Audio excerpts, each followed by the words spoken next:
네, 안녕하세요 여러분, 승화입니다. 오늘은 공기업을 준비하시는 분들에게 도움이 되는 영상을 촬영하고자 카메라를 켰는데요. 공기업을 준비하기 위해서 내가 결국에는 어떠한 자격증들이 필요하고 어학은, 그리고 또 그 외에는 또 어떤 것들을 준비하면 되는지 이 전체적인 틀을 한꺼번에 소개를 해드리려고 합니다. 일단 우선 공기업에 가시는 분들은 사무직이랑 그리고 이렇게 기술직, 이게 두 가지 부분으로 나뉘시는데, 일단 먼저 양쪽 부분 다 필요한 그런 자격증을 먼저 소개를 드리겠습니다. 첫 번째는 바로 한국사 자격증입니다. 한국사 자격증은 지금 2020년도는 개정이 돼서 이 심화 같은 경우에는 1급, 2급, 3급으로 나뉘게 되는데, 보통은 이 1급이 항상 가점에 대해서 만점을 받게 되기 때문에 1급을 목표로 공부를 하셔야 됩니다. 물론 2급을 받아도 만점인 경우가 있긴 하지만, 그래도 내가 어느 기업이든지 신경 안 쓰고 지원하려면 1급을 취득을 하시면 되겠습니다. 공부 기간 같은 경우에는 적게는 베이스가 있다고 하면 2주, 베이스가 없으면 한 달까지 생각을 하시면 되겠습니다. 유튜브에 굉장히 무료 강의도 많고, 돈 주고도 충분히 좋은 강의 저렴하게 볼 수 있으니까 그렇게 하시는 걸 추천드리겠습니다. 자, 두 번째는 컴퓨터 활용 능력 자격증입니다. 이거 같은 경우에도 한국사 마찬가지로 1급하고 2급이 있는데 2급보다는 1급이 당연히 좋겠죠. 하지만 한국사 같은 경우에는 2급인 경우에 만점을 받는 경우가 있지만, 컴활은 2급인데 만점을 받는 경우가 그렇게 많지 않습니다. 그렇기 때문에 컴활 같은 경우에는 1급을 보시는 것을 추천드리고, 컴퓨터 활용 능력 자격증 같은 경우에는 어떻게 구성이 되어 있냐면, 컴퓨터에 대한 기본 지식 파트, 그리고 엑셀 파트, 액세스 파트, 이렇게 세 가지가 준비되어 있습니다. 이 1급 같은 경우에는 이 세 가지 파트가 있는 것이고, 2급 같은 경우에는 컴퓨터 기본 지식, 그리고 엑셀, 이렇게 두 가지가 있는 겁니다. 필기 같은 경우에는 보통 3일에서 일주일 정도 기출문제를 계속 돌려서 기출문제를 조금 이해를 하는 것과 더불어 좀 암기를 해서 시험을 단기간에 끝내는 형식이고, 실기 같은 경우에는 한 달, 비전공자 같은 경우 한 달 정도, 전공자 같은 경우에도 한 2주, 분야에 따라서 더 줄어들 수 있지만, 그렇게 해서 인강을 들으시면서 대부분 준비를 하셔서 취득을 하십니다. 그렇게 컴퓨터 활용 자격증을 1급을 위한 목표로 준비를 하시면 되겠습니다. 자, 세 번째는 조금 생소하실 수도 있는데, 그래서 주변에 보시면 오히려 많은 분들이 은근히 준비를 하지 않는 분들도 계신데, 생각보다 자격증 따기가 굉장히 쉬워요. 저 같은 경우에는 꼭 따는 것을 권장드리겠습니다. 바로 한국어 능력 자격증인데요. 한국어 능력 자격증에는 종류도 여러 가지가 있습니다. 대표적인 거 두 가지만 소개를 드릴게요. 두 가지만 아셔도 충분하니까. 한 가지는 KBS 한국어 자격증 시험인데, KBS에서 주관하는 한국어 능력 자격증 시험으로 100문제 가량의 시험 문제가 나오는데, 준비 기간 같은 경우에는 보통 4주에서 3주? 3주에서 4주 정도 잡으시더라고요. 조금 어렵다고 하시는 분들도 계시고, 국어 자체를 좀 잘하시면 그거보다 적게 걸리실 수도 있는데, 저 같은 경우에는 제 지인들 같은 경우를 보면 보통 4주 정도 준비를 했다고 하더라고요. 자, 그리고 이 KBS랑 같은 동급인 것이 바로 한국 실용 글쓰기라는 자격증인데, 이 자격증 같은 경우에는 KBS랑 동급인 동급인 파워를 가지고 있지만 한 2주만 준비를 해도 취득하는 분이 계세요. 그래서 저 같은 경우에는 이 한국 실용 글쓰기를 2주 정도 준비를 해서 원하는 가점을 받았습니다. 보통 2급을 받으시면은 만점을 받게 되는데 2급을 취득하시면 되겠습니다. 자, 이렇게 한국사 능력 자격증, 컴활 자격증, 한국어 자격증을 취득을 하시면 기본적으로 받을 수 있는 사무직과 기술직이 공통으로 받을 수 있는 가산점은 거의 취득을 한 게 된 거예요. 그 다음에 하나가 추가되면 어학 점수가 추가될 수 있는데, 이 어학 점수 같은 경우에는 토익이나 토익 스피킹을 주로 얘기하게 됩니다.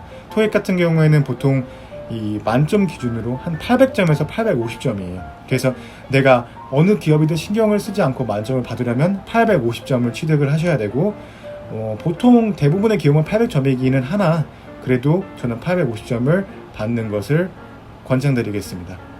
토익 스피킹 같은 경우에는 레벨 6이 보통은 기본적인 조건은 부합을 웬만하면 다 하고요. 레벨 7을 받으면 가끔 가산점을 주는 경우가 있습니다. 레벨 8은 굳이 받을 필요가 없습니다. 보통 레벨 8은 거의 뭐 외국인들이 받는 거기 때문에, 아니면 뭐 현지인이나 살다 오신 분들 받는 거기 때문에.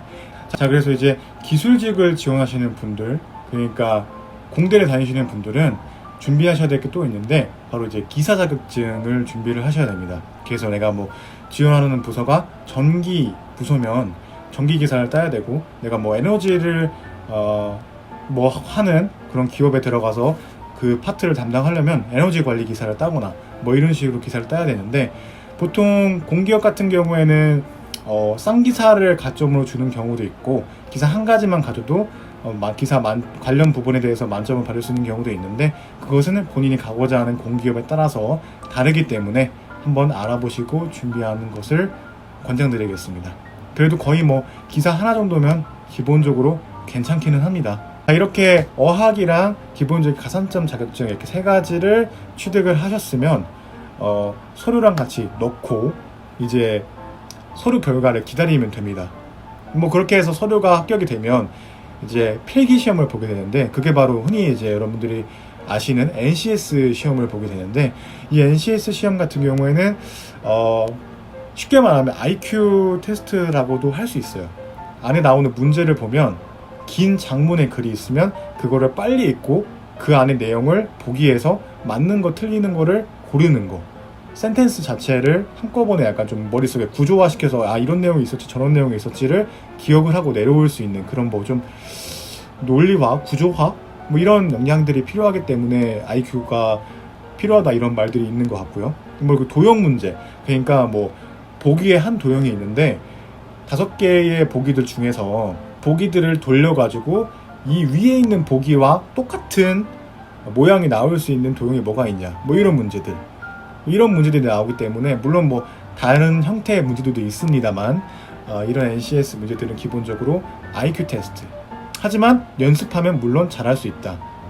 하지만 어느 정도 한계는 있기 때문에 NCS는 어느 정도 한계는 있습니다. 그래서 보통 NCS랑 같이 보게 되는 게 전공 시험인데, 이 전공 시험을 말 그대로 이 사무직 쪽에서는 내가 만약에 뭐 재경 파트나 뭐 구매 파트 뭐 이런 파트에 들어가게 되면 경영이나 경제에 관련된 전공 시험을 보게 됩니다. 뭐 거시경제학, 미시경제학, 뭐 법도 볼 수도 있고요, 경영을 볼 수도 있고요.